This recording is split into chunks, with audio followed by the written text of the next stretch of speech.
We're going to go ahead and get started. I always feel like we're like in a college class. If you're not supposed to be in John 101, you're in the wrong room. You might want to leave now. I have felt a little peer pressure. I've been trying to watch Robert's class in there, and like he's wearing a tie and stuff. So I thought I'd wear a jacket and see how I look today, because if I've got to push it up a notch, I'm going to wear a tie. But I do have to look at that. Anyway, we're glad to have everybody here. And we are studying the Gospel of John, muddling our way through this in hopes that we can get this done in some reasonable time frame, which I promise you we will not do, just because I can't stand it. So one of the advantages to teaching a class, as I point out to you all the time, is I get to show you pictures. So I'm going to show you a picture of my grandchildren. I have two. There's a baby, and her name is, what is it again? Madison. And she's, I don't know, she's less than a year old. And then Patrick, who's soon to be 3 years old. And this is a candid shot that I'm going to show you. And they were watching, the two kids were watching TV, and they were sitting on a couch, and their father took this picture, kind of leaned over the couch and took this picture. Isn't that sweet? He's just holding her hand. I thought that was pretty special. I was hoping for a little more "ah" from the audience. Most of the time when I show this to people and these moms, they almost instinctively go "ah" like that, because if there's any one thing that really makes a parent feel good is knowing that one day when you're not here, that maybe your children won't actually still hate each other. So before we get started, let's bow our head. Father, thank you so much for the beauty of this world that we have, and thank you for the good things that you give us with and the blessings that you give us. Not just the blessings of this world, but the blessings of the world to come. In Jesus' name, amen.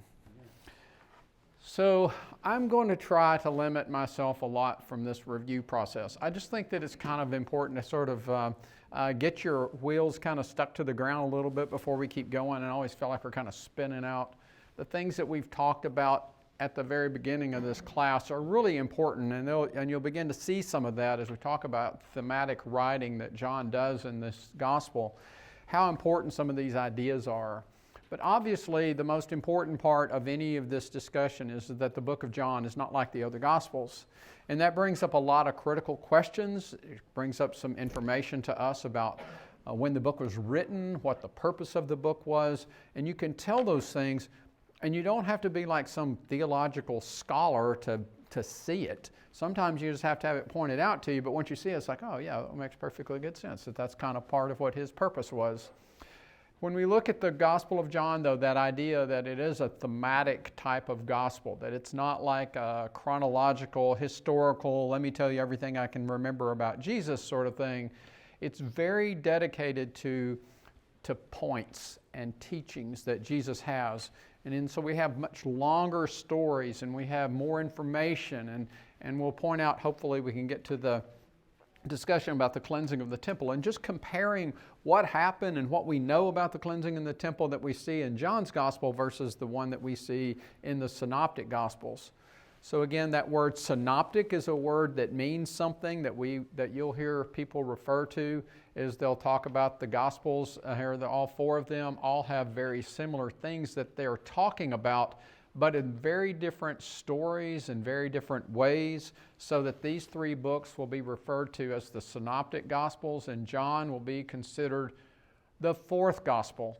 And there's lots of ways to refer to that, but I like the fourth Gospel because it does define it as being a separate and apart from the Synoptic Gospels.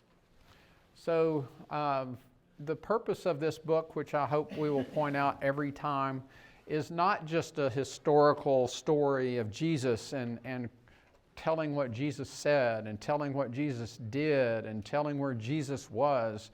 The book of John has a very clearly defined reference in its own book, and it says that I'm writing all this stuff down so that you can believe in Jesus Christ as the Son of God, and that by believing that you'll have life in His name. And so that's really the whole point of this gospel. It's not to do all those other things. This gospel is trying to convert people It's trying to establish people as Christians. It's trying to add to their faith. It's got this idea that I have a plan for these stories that I'm telling you. So as we begin kind of backtracking a little bit, and we looked at this last week as talking about the call of the disciples, and we see the big difference between these passages here of the calling of the first apostles. Anybody want to remember for us what the big difference in these events are? The location. So tell me a little bit about Matthew, Mark, and Luke. The Synoptic Gospels tell the call of the apostles. Where are they? They're in Galilee. They're way north, 60, 75 miles north of Jerusalem. Whereas John tells a story of the calling of the first apostles, and he is in the area of Judea. And so this is an important thing to note, because you got to find a little piece with that. First of all, you got to find out, like, okay, well, how do you say, was one of them wrong? Was this 2 events? I think it was 2 events personally. But was what you got to find some peace with that a little bit. I do think that, as I said, there were 2 events that occurred. I think, from my perspective, the call of the apostles in John may have occurred before, but it's really difficult to tell. But regardless, it did occur in 2 different places, and there's no question that that's the way it's presented in John's gospel. So when you look at the first call, or the call of the Synoptic Gospels, is in Galilee, and the call of the John's Gospel, or the 4th Gospel, is in Judea. How do we know that? Does it tell you that? Kind of, sort of. I mean, it does kind of, because we know that all these other events of where John the Baptist was baptizing people was on the other, Bethany, as it's referred to, is Bethany on the other side of the Jordan. So if you look at this map, there's a Bethany near Jerusalem, and there's a Bethany, as they refer to, on the other side of the Jordan. And we know that John the Baptist was baptizing on Bethany on the other side of Jordan. When Jesus goes back and raises Lazarus, it's not that Bethany. It's the Bethany that's really pretty close to Jerusalem. So I've inserted these videos in here. I don't know if anybody's got the DVD, the Gospel of John. If you don't, you ought to buy that. It's like $12 because I lost my first one and I had to buy one just the other day. And you can get them on Amazon for like $12. And it's a great little movie to watch. It's about an hour and 30 or 40 minutes long. But it is very, very, very, very true to what the Bible says. So many other Gospels have, other movies that you see are either very choppy, hodgepodge, or take a lot of literary variations from what we read in the Bible, trying to make a point. And the book of John, the Gospel of John movie does not do that. So I'm going to turn this up a little bit because it gets a little soft, and you may not be able to read it, but if you can see the subtitles, you can read that.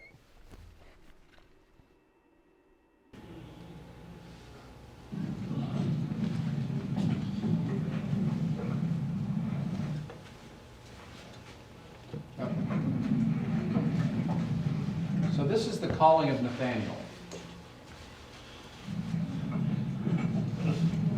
And said to him, "Come with me." Philip was from Bethsaida, the town where Andrew and Peter lived.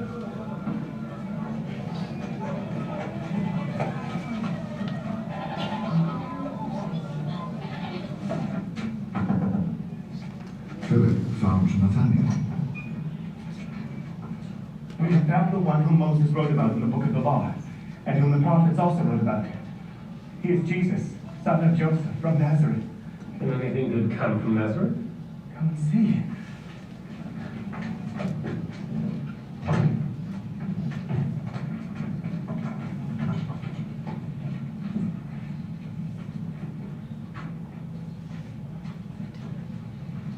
Dwayne, what chapter is this? You know? Chapter 1, verse 43.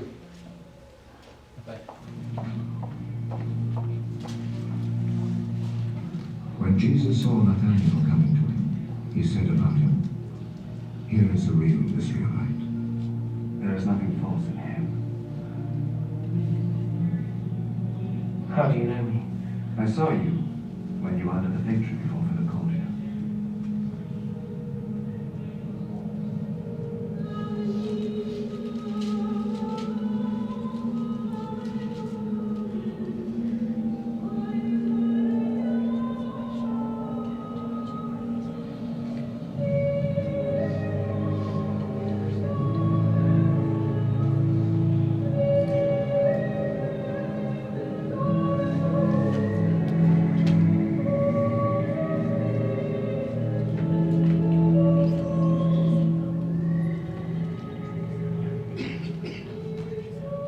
Teacher, you are the Son of God.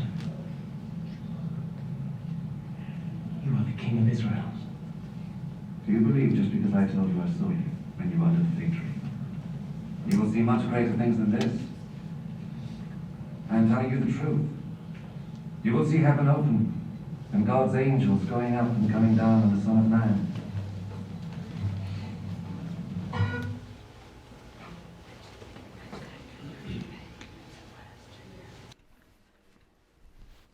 So those little videos are kind of cool. So where else do you read about Nathaniel in the Bible? So I told you when we were talking about the uniqueness of this gospel, here's a uniqueness. So we have this story about Nathaniel. Okay, that's, I'm not very good at math, but that's about 9 verses, looks like to me, and maybe 8. Anyway, that's a lot of verses for one guy, really. It's like a whole column. So what do you think? Who is Nathaniel? Do we ever hear from Nathaniel again? Come on, help me out here. Somebody help me out. So Nathaniel, first of all, where is Nathaniel from? He's from Canaan, and we're going to hear about that in a minute, but he's from Canaan, and how do we know that? Is because in John chapter 21, it tells us that he's from Canaan. And Philip, who's from Bethsaida, which is not Canaan, comes to find Nathaniel after Philip assumes and believes that he has now found the Messiah. So he's, in this movie, you can tell he's pretty excited about that. He runs all the way across town, finds his friend Nathaniel, and he brings Nathaniel to Jesus, and Jesus tells him that, I saw you under the fig tree. Nathaniel's quite moved by that, and he believes and declares that Jesus is the Messiah. That is a great declaration. We'll see that declaration made several times. Think about, again, this idea of thematic writing, that John has a purpose. So he tells this story and he tells these events for a reason. He's not just recounting the history of this. He is talking about this for a reason. So, again, the answer to who Nathaniel is I don't think anybody necessarily knows, but there is pretty good reason to believe that the name Nathaniel is also Bartholomew that we see listed in the other list of the apostles. I find it hard to believe that this is just some random person that John includes in here, and then we never hear from him again. We don't know whether he had any role in anything. He just was this guy.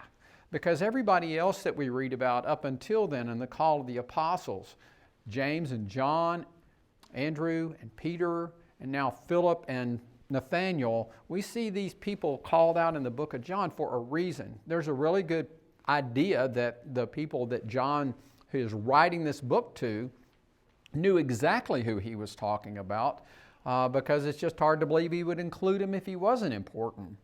Why would you think that might be true? Why do you think it might be that it's Bartholomew? Is that just some random person that we decided we didn't have? Well, it couldn't be James Alphaeus because we know where he's from. So this guy's not from there, so it couldn't be him. How do we reach this conclusion? Any ideas how somebody might say that? Well, one of the reasons that you might say that is because when you look at the list of the apostles in Matthew, Mark, and Luke, and also mentioned in Acts, who is almost always listed right after Philip?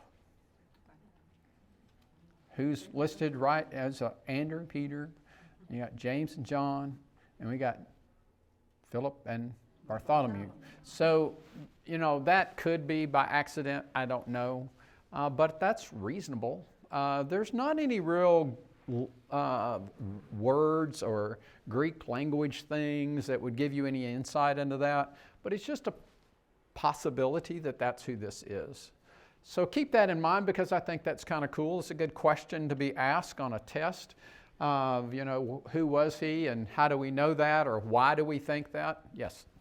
Bartholomew, does that name have any meaning? That's what I was kind of just saying. I don't really know that there is. I mean, that's not something that, is there any language things like Nathaniel is a Romanesque Latin thing and this is a Greek thing, or this is a Hebrew thing, or whatever, or changing somebody's name. We don't know that, and I don't know that there's a good answer to that question, but I would say no.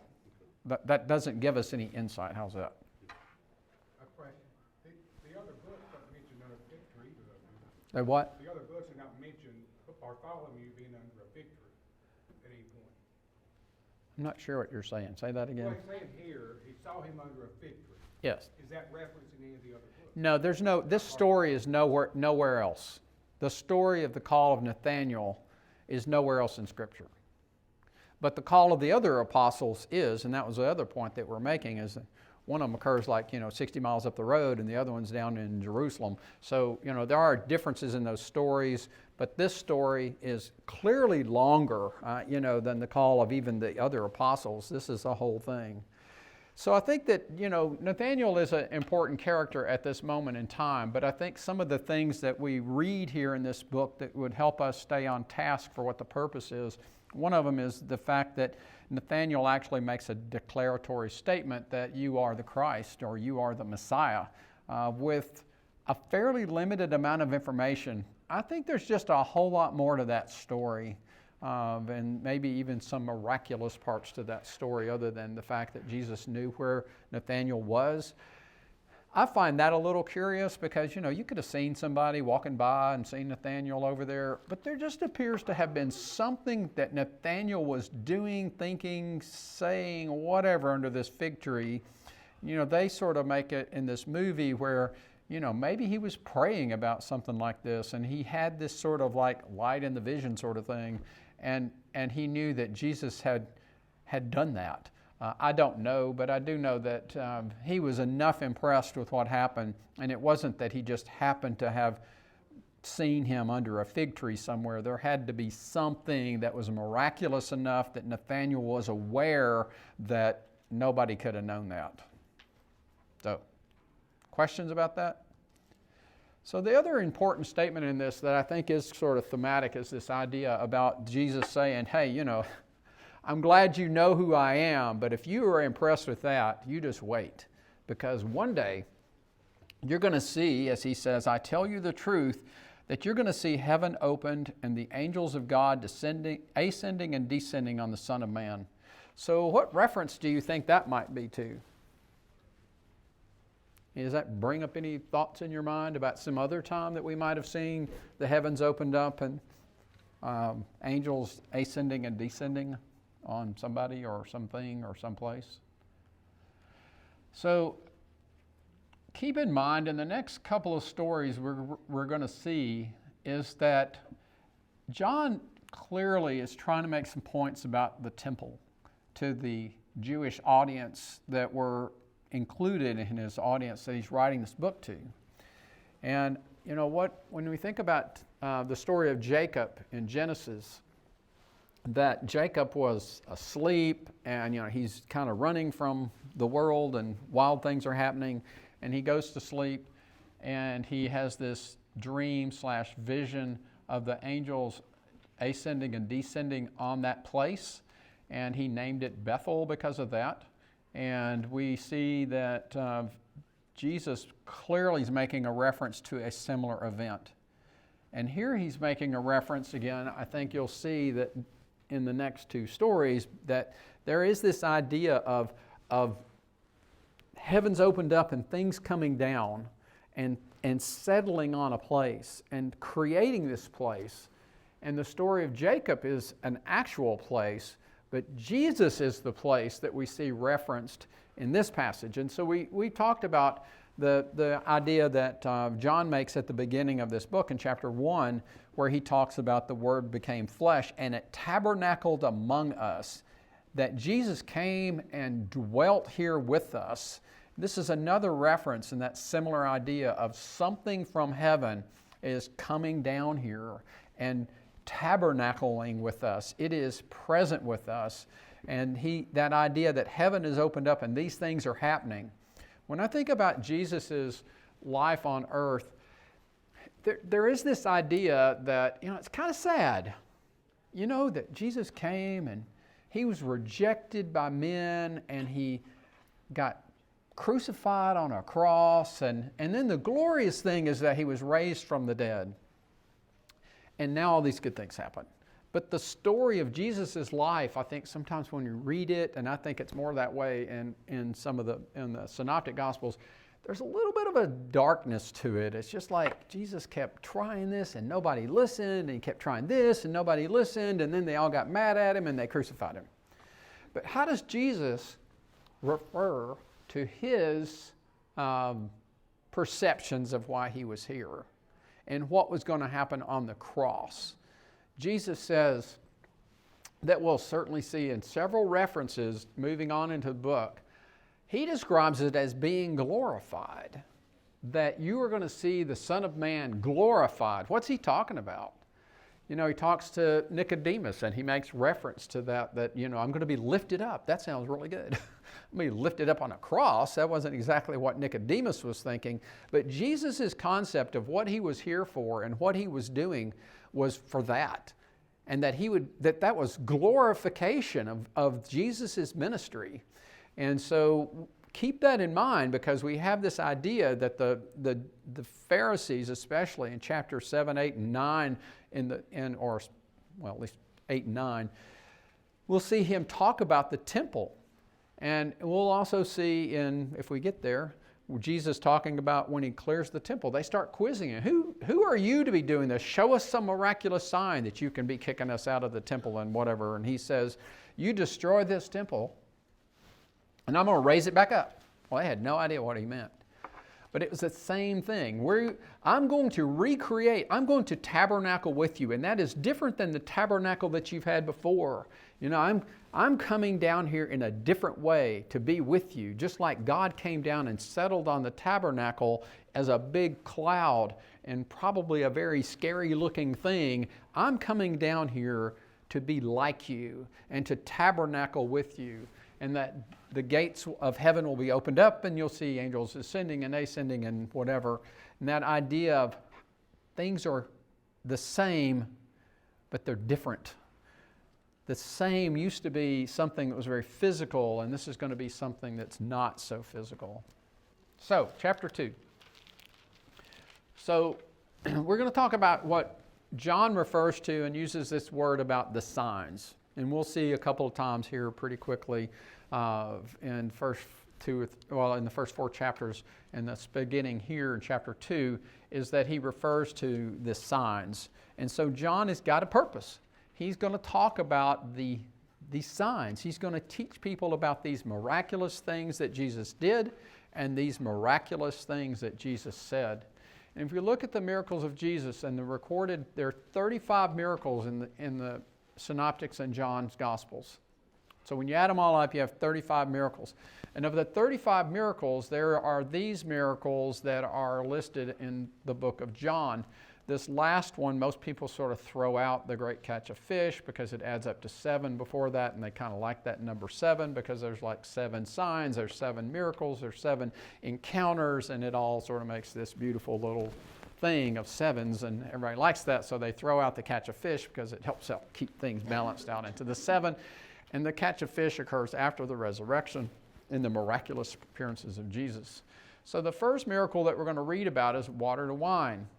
So this is a miracle that occurs, and these stories you guys all know, and just a few things that I would point out as we start this story. So in John chapter 2, beginning in verse 1, it tells us a few things. First thing, this happens in Canaan. Where is Canaan? I'm not going to go back to my map, but where is Canaan? North, south, east, west? Where? It's up north. It's in Galilee. It's close. It's pretty close to Nazareth. It's kind of on the western side of the Sea of Galilee. And we know that, I already told you that that's where Nathanael was from. We're going to also see another event occur in that same place. And we read about the story in chapter 4 about the healing of the official son. And where does that happen? It happens in Canaan. So we're kind of starting Canaan, and we're going to go 2 chapters, and we're going to be back in Canaan. But in between, we're going to Jerusalem. So in those 2 chapters, we see this, what some people refer to as the first circuit or the first ministry of Jesus, begins in chapter 2 and ends in chapter 4 after that. I think those are somewhat arbitrary. But on the third day of what? So somebody tell me, where was Jesus before this happened? Okay, so we just talked about Nathanael and the calling of Nathanael and all these other apostles. Where did all that occur? Judea, in the south. So 3 days later, Jesus is now in Canaan. So maybe it took 3 days to walk there, which is about 20 miles a day, which is not unreasonable. But on the third day, there was a wedding in Canaan in Galilee, and Jesus' mother was there, and some of his disciples were there, and they ran out of wine, and they have no more wine, and Jesus' mom comes up to him, and she said, do you know they're out of wine? And then, we kind of get this idea like she didn't say, would you do this for me? I don't know. Maybe she was in charge of this. And so he looks at her, and he seems to know exactly what she is trying to get him to do. And then he says this to her, that my time has not yet come. And we're going to see that, I think, 4 times Jesus is going to make this declaration, that my time has not come. Until we get to chapter 12. And in chapter 12, we're going to see that he says, my time has come. So interestingly enough, at chapter 12, what happens in chapter 11? Raising of Lazarus, right? And the shortest verse in the English New Testament, Jesus wept in that story in chapter 11. And that's the last real miracle, okay? So we have 11 chapters, and the greatest of those miracles is the raising of a man who had been dead for 4 days. And then after that, we began chapter 12, and after that, we see this acceleration as we move toward the end of the book and the ultimate crucifixion of Jesus. So the last half of this book, beginning in chapter 12, basically is like less than a week. And so this story kind of, the way the book is divided up is kind of like that we have the book of signs and the book of glorification. And so we're still in the book of signs, and this is the first sign, is Jesus then turns the water into wine. So they get the water, and Jesus fixes it and turns it to fill these jars with water. It says in verse 7, and then they did. There was no magic wand pulled out. There was no waving of hands. There was no declaration, turn into wine. There was none of that. It just did. And it was very quiet. Who do you think knew this happened and how it happened? I hear somebody saying something. Maybe the people who drew the water, maybe they were able to witness it. Maybe. But it seems that my time has not yet come. And I think Jesus just really didn't want anybody to know he did this except for and his disciples. And so you get this idea that he's just trying to kind of keep this quiet. And so that's an interesting story. It's interesting for a lot of reasons, and I'm not necessarily going to, let's skip this real quick here. So the first sign, who was present, the series of events we just talked about. So where else do we read about this story? Is it in any other gospel? It is not. No, you're always going to get that one right, because if it's not the feeding of the 5,000, you're pretty sure it's nowhere else. It's going to be there, or Jesus walking on water. That's in 3 of the other gospels. But other than that, these are all John stories, and so it is a unique story. But why should it be unique? I mean, is it the first miracle? I mean, if you look at the synoptic gospels, I mean, how do you know this is the first miracle? This is a trick question too. Because it says it is. So does that mean it's really the first? Is there any wiggle room where it might not have actually been the first miracle? It could be that John was saying, this is the first miracle I'm talking about. I think it doesn't say it quite like that. I think it could have been said differently. And I think it is the point that is the reason it's being included is because, one, it was the first. One, two, it was also, Jesus didn't necessarily want anybody to know. And I think that John wanted to know that Jesus was building faith in his people. He was building faith in his disciples. So how did his mom know that he could do that if this was the first time he had done something? Or maybe it was just like the first public? I have no idea. I don't really know. Let me think, like, how would she know, like, hey, you take care of this? I don't know, but there's a lot of things about Mary that I find mysterious. We don't really know that much about Mary. Here she is. She has a baby. She's never had sex before. You think that would be like stick in your mind a little bit, that this was unusual and different. You don't see her as a major player in the story of Jesus. And when she pops up, there's kind of this thing like Jesus is teaching. And what do? They send his brothers to go get him because they think he's lost his mind.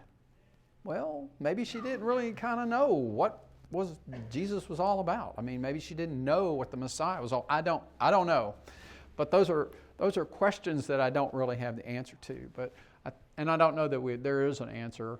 But I do think that for our purposes, this idea of what was the purpose of this miracle in John's gospel? Because John's got a plan. He's not telling you history. He's got 35 other miracles picked from, or 34 other miracles picked from, and he picked this one to start the story.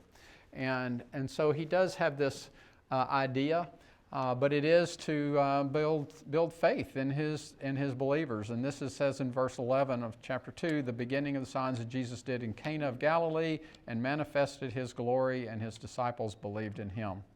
And yet, what do we see the rest of the religious world doing about Jesus? So Jesus has these miracles. There's no question that the Pharisees were seeing these things. They were hearing these things. They knew all that. They were worried about these things. When Lazarus was raised from the dead, the Pharisees ran around with their hands waving over their head because we got to do something about this. Because Jesus is doing all these miracles and all these people are believing in him, and what are we going to do about it? We got to stop this. They knew about the miracles. And it's funny how the miracles in the right heart brought faith, and miracles in the wrong hearts brought what we read in John chapter 12 in reference to the Pharisees, is that even after Jesus had done all these miraculous signs in their presence, they would not believe in him. And that is going to play out in a real pivotal section in the book of John to me. Is the discussion that Jesus has in the passage that ultimately leads to where Jesus makes the statement is, I am. And when he does that, that you sense that all these things that have been going on around Jesus' life that all the Pharisees had seen over and over and over, and then what came of that? They wanted to kill him because that's all they could come up with, because they couldn't accept those things. And then we see in the story of Nathanael, what did he do? He sees this thing. He sees Jesus tell him some little thing about him, and he believes. And we're going to see other stories where people are going to believe. And in this story, I believe that the disciples believed. They saw this miraculous sign, and they believed in Jesus also. But the people that were the Pharisees and the people that should have been the most open, honest people looking for the Messiah refused to believe him because of their own presuppositions.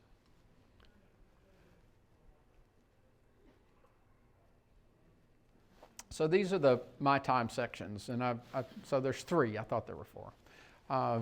Where Jesus says that my time has not yet come, and then he starts in chapter 12 saying that my time has come. And back a few verses where they ran out of wine, the mother of Jesus said to him, "They have no wine." And his report was, "Well, what does that have to do with me?" Right. So did he get forced into doing this? I mean, she was his mom. I mean, you know how that can be. Dwayne, can you go back one slide? I wanted to take the last, oh, yeah, thank you. Okay, thank you. So this is a painting of the wedding at Canaan. This is high Renaissance paintings. Renaissance paintings are kind of odd because if you look at the way they paint, it's very idealistic, it's very colorful, but it's very symmetric. And most high Renaissance has the central figure being in the middle, and you can see the central figure, which is not where I think Jesus would have been. I think Jesus would have been right over here, but they have Jesus right in the middle, and here they're pouring the water into that, and all these other characters sitting around eating and so on. This is kind of a famous picture, and it's nice to look at the picture, but how about that? Because it's actually like 35 feet wide. It's a big painting. It's in the Louvre. So, wedding at Canaan. I think I'm going to skip this. If you buy the movie, you can watch it.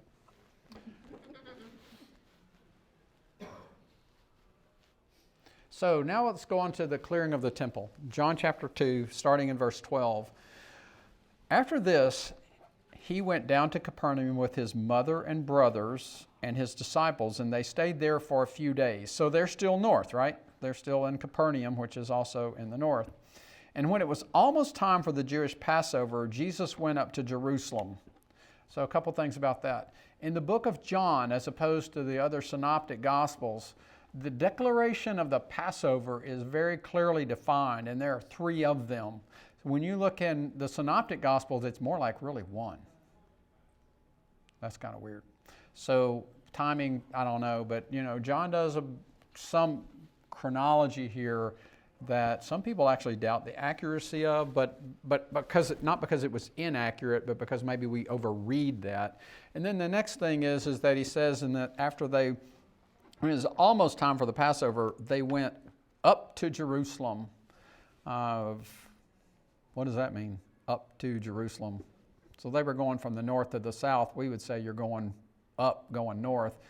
Anywhere you were in the world, if you were going to or toward Jerusalem, you were going up because they considered that to be the spot. So they were going up to Jerusalem. And in the temple courts, he found men selling cattle and sheep and doves. And I'm at verse 15. So he made a whip out of cords and drove all the people in the temple area, both sheep, cattle, and scattered the coins of the money and the money changers, and overturned the tables to those who sold doves. And he said, "Get out of here. How dare you turn my father's house into a market?" His disciples remembered that it was written that zeal for your house will consume me, which is a passage in Psalm 69. Then the Jews demanded of him, "What miraculous sign can you show us to prove that you have authority to do this?" And Jesus answered, "You destroy this temple and I will raise it up in 3 days." And the Jews replied, "It's taken us 46 years to build this temple, and you're going to raise it in 3 days?" But the temple he spoke of was his body, and after he was raised from the dead, his disciples recalled that he had said that, and then they believed the scripture and the words that Jesus spoke. And that is kind of interesting because we know that too. We know that's what he was saying, but you could imagine how the Pharisees could be a little confused by that. Here's my sign. I'm going to tear this whole building down that took you 46 years to build, and I'm going to put it back together in 3 days. And then the sort of commentary comments that John makes about later on when we were all sitting around talking about this at breakfast one day. We remembered him saying that, and it just reminded us that that's what he actually meant, was that his body was going to be raised in 3 days. And how cool is that? So then they believed later, they even had more belief that that's true. And we're going to see some of those commentary statements, and I want you to kind of remember this one, because we're going to see that in John chapter 3, verse 16, where all your Bibles that have red letters act like that's something that Jesus said, and I'm going to tell you I think that's wrong, because I think that's a commentary statement. Now, while he was in Jerusalem at the Passover feast, many people saw the miraculous signs he was doing, and they believed in his name. But Jesus would not entrust himself to them, for he knew all men, and he did not need man's testimony about man, for he knew what was in a man. And we're going to find that's actually the beginning of chapter 3, when there was Nicodemus, who was a man, that we're going to see that plays into chapter 3. In this casting out all the people from the temple is an interesting story, and I'm going to skip this video too. I'm not making any money off y'all buying that video, just in case, but you should buy the video and watch that. And I'm not going to go here either. I already referenced that as well. So I want to talk about this. So is this story about Jesus clearing the temple in any of the other Gospels? Yes or no? Possibly. The answer is no. It was not. Why? He cleared it 2 different times. I don't know. I'm not ready to say that. I mean, Matthew, Mark, and Luke have this story, and it's in every one of those after the triumphal entry of Jesus into Jerusalem before his crucifixion. So we know that Jesus' triumphal entry is also mentioned in John. So we know the timing, that timing there is just not right? Because these Matthew, Mark, and Luke tell this story about him clearing the temple. And John, this is in the early part of John's gospel. It's in the early time of Jesus' ministry. We're going to find out if the chronology of the book of John is correct, we're in the first ministry of Jesus that begins in Cana and is going to end in Canaan. And so how is that? So the answer to the question is that I don't think so. Is it possible that John was wrong? Is it possible that some of the liberal theological thought process that people have today, that the reason that it's in Matthew, Mark, and Luke is because Luke and Matthew used the book of Mark to tell them what they should put in their gospel, and they just all got caught up in the same era? Lots of people would say that. And so, there's this where the external sources are that help people collect all this information and whatever else. And a lot of that really injects itself into your concept of inspiration. And I think we all have to have our own concepts of inspiration. And I do think they need to be founded on something other than I just want to believe that this is true. But I do think that the only possible piece that I have with this is to believe 2 things. I have to believe it happened early on and it happened later on. And I think that bookends a lot of the ministry of Jesus and how his ministry was. And maybe John picked that as out because the other Gospels did not include that. But it does also point out that thematic idea about John's got a purpose in his writing. He's got a purpose in the story about that. And so he includes information in here about the discussion about you tear this temple down and I'm going to build it back in 3 days. And that's not in the Synoptic Gospel story at all. It's pretty short. And that in John or the 4th Gospel's presentation of this information is much more lengthy and shows some personality because Jesus has a purpose. I mean, John has a purpose. He is talking about Jesus being the temple. I'm coming down to tabernacle with you. Heaven is going to open up and you're going to see angels ascending and descending. You see, the idea that you take these bottles of water that are sort of empty and shallow and you turn them into this wine that exceeds everybody else's wine? Or how about this temple idea? I am going to be the temple. You're going to tear this temple down and I'm going to raise it back up in 3 days. So John's got a purpose in this fact that he tells this story, not because he likes the story of Jesus clearing the temple or that it was two or whatever. It really comes down to that passage right there when they're asking for a miraculous sign and Jesus says, well, I'm going to tell you how that's going to be, and it's going to be, I'm going to be the temple. You're going to tear down this temple and we're going to raise up a new temple.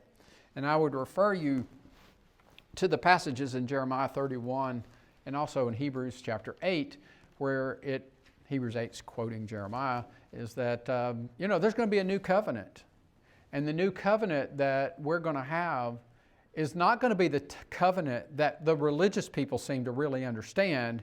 It's going to be the common people kind of understand, is that we're going to have a new law, and it's not going to be written down on a piece of paper or on stone tablets. It's going to be written where? So it's different. So Jesus is using a lot of figurative language to describe that to people, and it seemed that people in the that were not the religious leaders were ultimately the ones that really understood that. And we need to make sure that we don't find ourselves guilty of that too, that we're constantly looking and trying to put Jesus into some sort of box that we've decided this is how Jesus is supposed to be because somebody told me this, and we keep trying to stuff him into that box like the Pharisees kept thinking about, here's the Messiah, and he's supposed to be from here, and he's supposed to act like this, and this is what he's going to do, and you just don't fit in that box, and so you must not be him. And the problem was the box they created, and not really necessarily the fact that it was Jesus. And so we see that over and over and over. And Jesus just keeps hammering that home fearlessly to people that he knew were going to kill him. And he wasn't doing it for them. He was doing it for the people other than them because they could see it. And as time goes on, we'll see that's the reason to me that the gospel, after the death of Jesus and the beginning of the church, apostolic ages, is that people responded because there were so many people that knew this. They watched this. These people were being prepped for that day so that when the time came, it would make such sense to them when they realized that we just killed the Messiah. And that brought about all this repentance. They had an understanding of the new rule, the new law, the new covenant. They knew that because they had been prepped for that, and it made perfectly good sense to them. And who did it not make sense to? It continued to not make sense to Pharisees and people that really thought they knew everything and kept trying to put Jesus in this box that he just didn't go in. So that's our lesson for today. We did happen to cover the shortest chapter in the book of John. Not just shortest in the number of verses, which it is, but also shortest in the number of words and the shortest number of columns in the book. So anyway, questions? Sorry, I got a little preachy. Well, we're going to quit. We'll pick up in chapter 3, and we'll be landing there next week.